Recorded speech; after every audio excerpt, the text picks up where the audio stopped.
Ay, kumusta na po ang lahat mga kaibigan? Sana'y nasa mabuti po tayong kalagayan lahat, Luzon, Visayas, Mindanao, at sa mampanig ng mundo, sa makarating ating YouTube.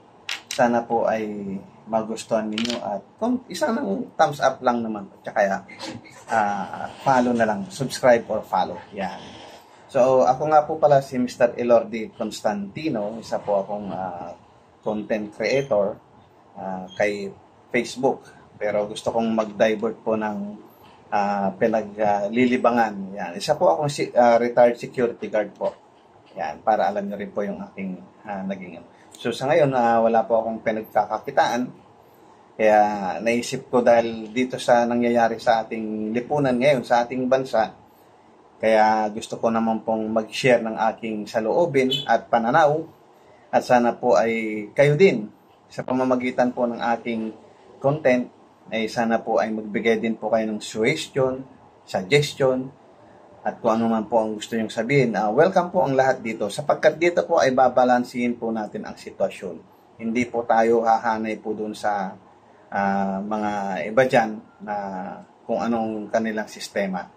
So gusto ko lang pong bigyan din ng pansin itong SONA ng ating presidente, walang iba kundi si Mr. Ferdinand Marcos Bongbong Jr. Yan. Noong July 22 po.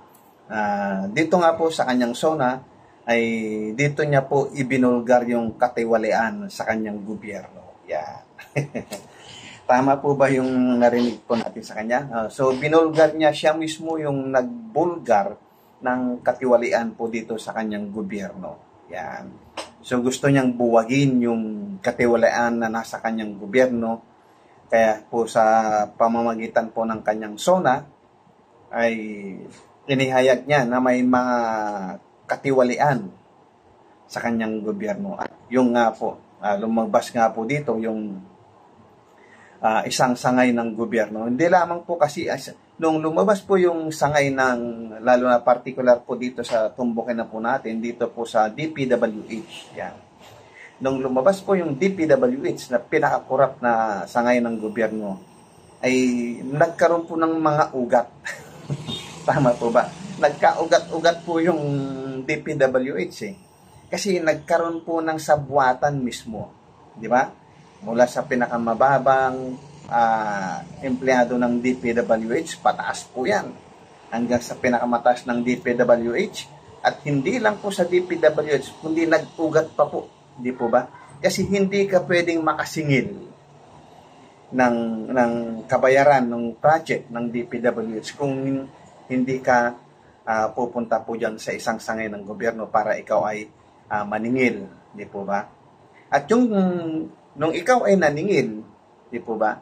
Nung naningil siya at isinumite yung mga papeles ayon sa bigyan na rin natin ng pansitong dalawang sangay ng ating gobyerno, ito pong yung Congress tsaka ng Senado.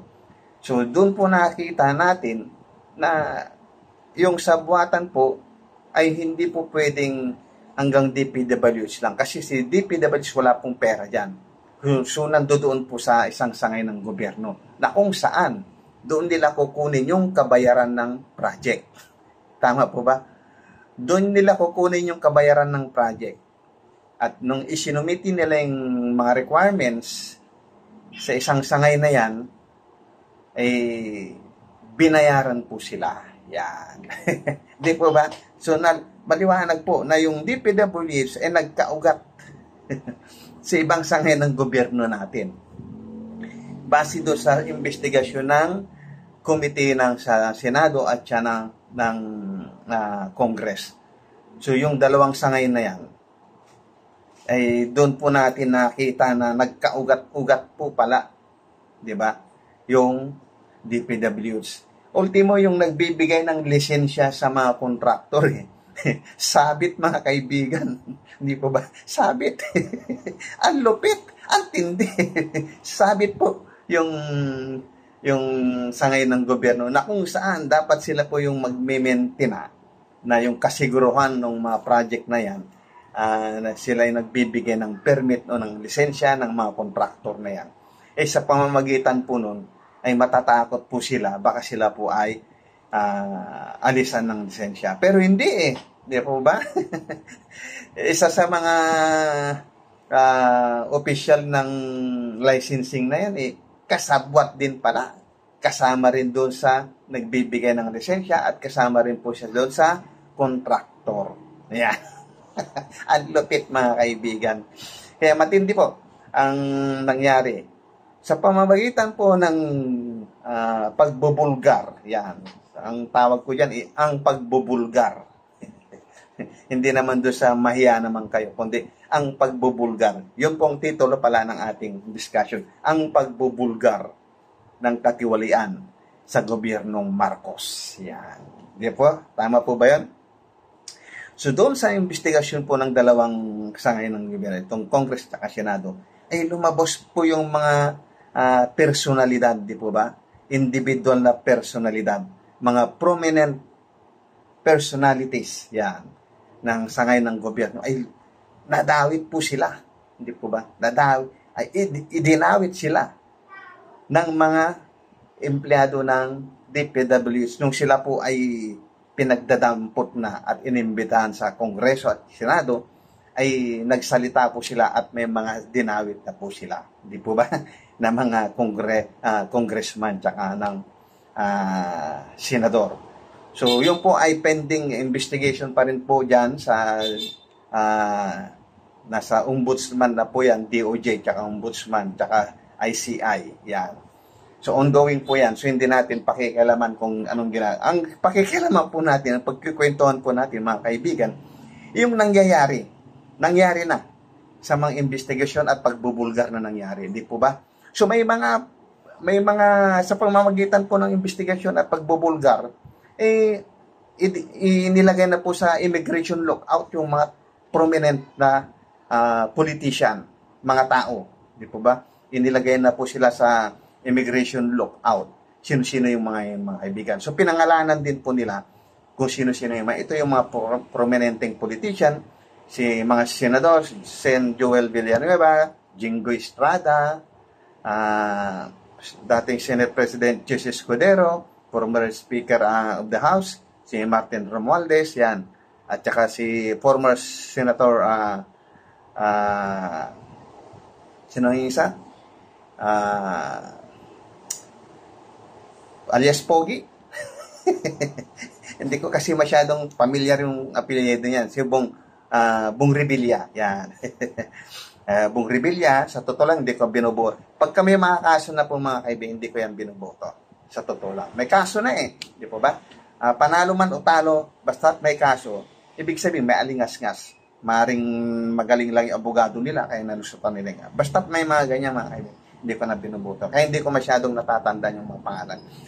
Makati Mayor ngayon, Nancy Binay, dating senador, di po ba? So, nasa immigration lookout na, pabayaan na po natin din yan. So, binabanggit lang po natin dito kung ano na po yung nangyari na dito sa investigasyon at pagbubulgar ng Pangulong Marcos sa katiwalian sa kanyang gobyerno.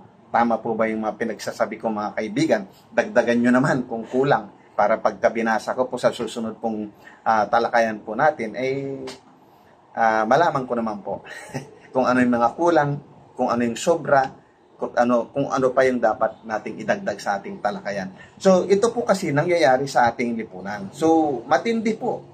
Billion, hundreds of billion yung nakasalalay po dito. At hindi lang po, yung mga darating pang future natin.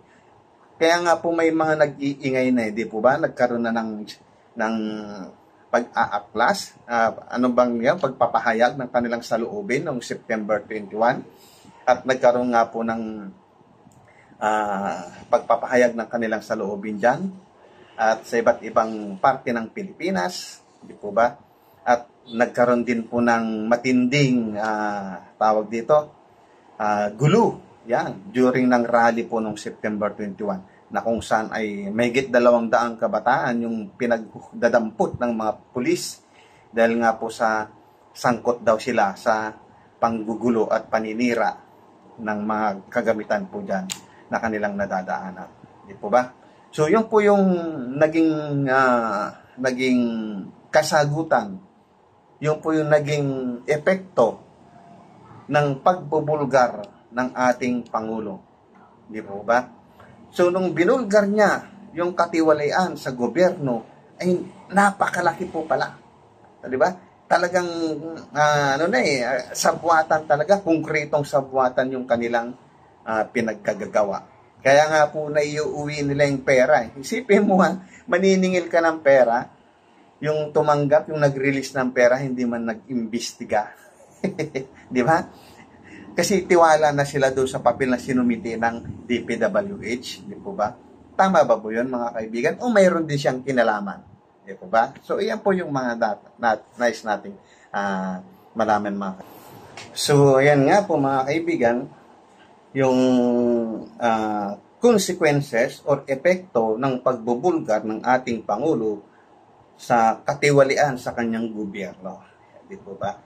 So, nangako naman siya na kanyang susugpuin ang katiwaliang ito. Kaya nga po nag-create siya ng isang independent commission para sila po yung manguna sa pag-iimbestiga ng katiwaliang ito. So, sana naman po, mga kaibigan, bigyan din naman po natin siya ng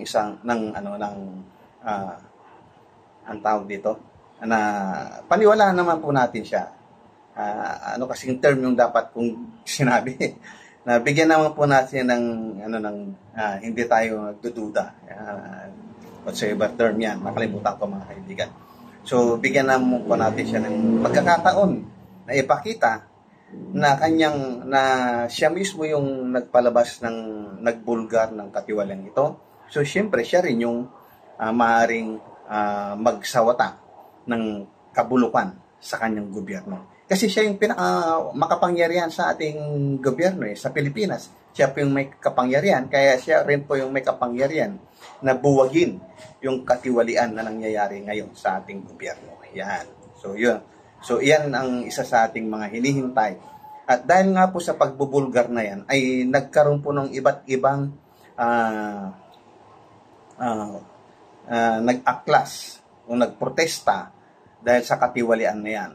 Ang katiwalian po na nag-aklas ay marami pong sektor yung nag-aklas at marami rin po yung nagduda at marami rin po yung nagpahayag ng kanilang hinaing sa social media, sa YouTube, kwentuhan sa mga kanto, di ba? Kwentuhan sa school, kwentuhan din po yan at kwentuhan din po yan sa trabaho.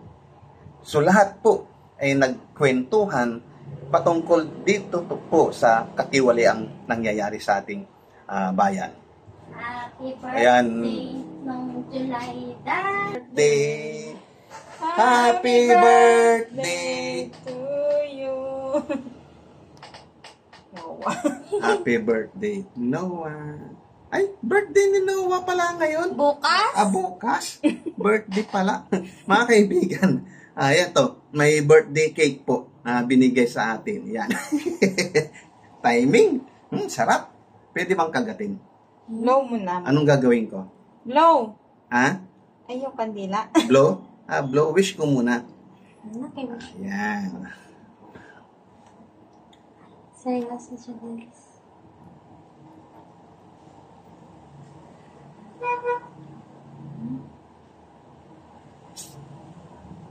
Yan. Thank you so much. Ay. Ayan. Galing, mga kaibigan, timing. So habang tayo po ay gumagawa ng ating content, mayroong palang nag-birthday yung ating bunsong apo. Birthday niya po bukas. Ayan. Thank you so much, mga kaibigan. Birthday po palang aking apo na si Noah. Ayan. Yung aking bunsong apo. Yun. So sana maayos po itong katiwalayan ito, mga kaibigan, sapagkat dito po nakasalalay ang kinabukasan ng ating kabataan. Di po ba? Kasi kung ngayon na ibinunyag iyan, ngayon na nabulgar iyan, dapat ngayon din po sa panahon natin ay mabuwag po yung ganyang klaseng kasakiman sa pera. Yan, di po ba? Isipin mo, bilyon-bilyon pinapatalo dun sa casino, di po ba? Hindi lang siguro yan. Ang gagarang sasakyan, di po ba? Samantalang ito po, nangyari po sa akin, ito lang. Yung pangalawa kong apo, na hospital po. Nagkaroon ng infection yung kanyang tainga at naapektuhan na po yung kanyang paningin at yung infection ay paakyat na po sa utak. So, 14 days po siya sa hospital. 15 days. Umabot po siya ng 20 days dahil nung bayaran na ng bill para lumabas siya ay nagulat po kami. 257,000 po yung kanyang bill. Kaltas na po dyan yung mula sa PhilHealth. At agad naman pong umaksyon yung DSWD at kinaltas na po yung 50,000. So, ibig sabihin mga kaibigan, from 257, kinaltas ni DSWD yung kanyang share, naging 207,000 na lang po. At umikot po kami dito sa probinsya ng Pampanga, dito sa City Hall, hanggang sa Office of the Governor. So, nakalikom po kami ng tawag nito, mayigit 100,000 mga kaibigan. So, mayigit 100,000 po yung nalikom namin at nung kininta namin ay mayroon pa ako kang mayigit 100,000 na utang. So, nung pangatlong araw na po, hindi ko na matiis na hindi makalabas yung aking apo. Ang ginawa ko po ay nangutang na lamang po ako sa labas at 5-6 mga kaibigan. Hindi ko na po alam kung kanino po ako hihingi ng tulong. At meron po akong ipon na pera dahil kariretiro ko lang po bilang isang security guard. May nakuha po akong konting lansam mula sa SSS. Iyon na po yung pinangpalwal ko po dun sa bill ng aking apo. Ang plano ko po ay back to probinsya po sana kami. Dahil dito po sa Pampanga, nandito po kami ngayon sa San Fernando, Pampanga, taga Alaminos, Pangasinan po kami. Ay back to Pangasinan na lang po. Kasi dito po sa Pampanga, nangungupahan po kami ng bahay. Yan, nangungupahan po kami ng bahay. So, dahil nagretiro na po ako last July, ang nagpapakain po sa amin yung 3 kong anak, yung mag-asawa na anak ng 3 kong apo, na nanay at tatay ng 3 kong apo, at yung isang anak kong dalaga. Nagtatrabaho na rin po. So, sila na lang po yung nagpapakain sa amin, nagbabayad ng bahay, kuryente, tubig. Ayan po. Kaya, iniisip ko nga po dito sa nangyari, yung bilyon na ninakaw niya, pwede naman pong bigyan ako kahit konti para mabawi ko man lamang po yung nakuha kong pera sa SSS para pampagawa ko ng bahay namin sa probinsya. Nakakalungkot mga kaibigan. Nakakalungkot. Kung yung pera na nilagay na lamang po lahat sa PhilHealth para yung bill po namin sa hospital ay binayaran ng buo ni PhilHealth. O kay binigay kay DSWD yung pera na yan para yung paghingi namin ng tulong from the office ng DSWD ay binayaran po nila ng buo yung bill po ng aking apo. So nakakalungkot mga kaibigan. So sana makarating po sa kinaukulan to at matulungan po kami na mabawi ko po yung pera. Pampagawa ko po ng bahay po yun sa probinsya. Pero wala po akong magawa. Dahil mas priority ko po mailabas ko yung aking apo mga kaibigan. Pero nalulungkot po ako. Dahil sa kagagawa ng mga taong gobyerno na to, na ibusa na yung mga budget na lang na yan para yung mga katulad namin walang kakayang magbayad ng bill sa ospital. Libre na lamang po. So, ganun po sana ang nangyari. Nakakalungkot man mga kaibigan, kaya nanggigigil din po ako. Pero, dito lang po ako sa tamang direksyon. So, kampante lang din po ako. Na nais ko pong ihayag yung aking karaingan din sa pamamagitan po ng social media. Sana po ay mayroong makatulong. So, yun po mga kaibigan. So, ang tanong ko po ay, tama po ba yung ginawa ng ating presidente na ibulgar yung katiwalian sa kanyang gobyerno? Tama po ba yon? Pangalawa, dapat ba nating bigyan siya ng spirit of the doubt na hindi niya kayang gawin o kaya niya bang gawin? na buwagin yung mga taong to at ipakulong yung mga taong ito na gumawa ng kabalbalan? Kaya ba niyang gawin yon? Di po ba? So, una, tama po ba yung ginawa niya na ibinulgar niya yung katiwalian ng mga tao dito sa ating katiwalaan sa gobyerno niya? Tama po ba? Tapos pangalawa, ano na kasi sinabi ko pangalawa? Nakalimutan ko tuloy mga kaibigan. Ganito pala yung nagagaano sa YouTube. Di bali, ganun pa man mga kaibigan, yun lamang po. Tama po ba yung kanyang ginawa na ibinulgar niya yung katiwalian sa kanyang gobyerno? Pangalawa, mabubuwag niya ba yung katiwalian sa kanyang gobyerno, sa ating gobyerno? Pangatlo, mayroon po ba siyang maipakukulong ng mga prominenteng tao? So yan po yung hinihintay po natin mga kaibigan na kasagutan. Sana po ay mag-comment po kayo sa aking content. At siyempre gusto ko rin pong tulungan nyo naman po ako na lumaki yung aking content, bahay. Gaya na sabi ko, retired security guard na po ako, wala na po akong trabaho at mas nanaisin ko na lamang pong magbalik sa probinsya at sana may makatulong din po sa akin para ako po yung makabalik ng probinsya, makapagpatayo kahit kubo-kubo man lamang po at konting puhunan para makapagsimula po ako sa probinsya. Ayan po mga kaibigan, sana'y tulungan nyo akong matuto sa aking mga ginagawa. Thank you so much and God bless us all.